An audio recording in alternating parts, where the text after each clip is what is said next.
As survivors rummaged for those still alive in the half-light of dawn in eastern Ghouta, they themselves came under bombardment.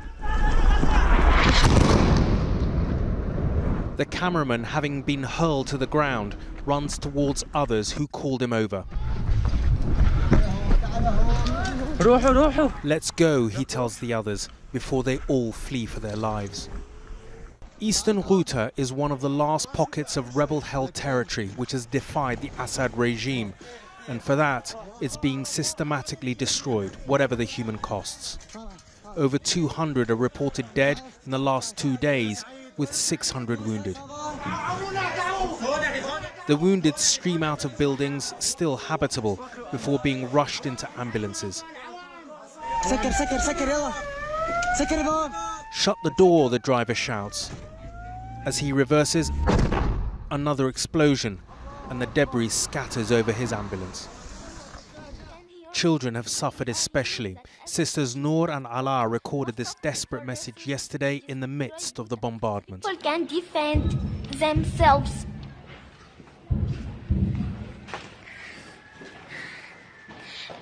The children are in danger of being martyred. Save the children of Ghouta before it's too late. Even when ambulances reach those still alive, the hospitals that should treat them have ceased to exist, with 4 hospitals destroyed in the last 2 days. This was a doctor's appeal today. We want the world to demonstrate credibility about human rights. We want the world to stop this crime against civilians.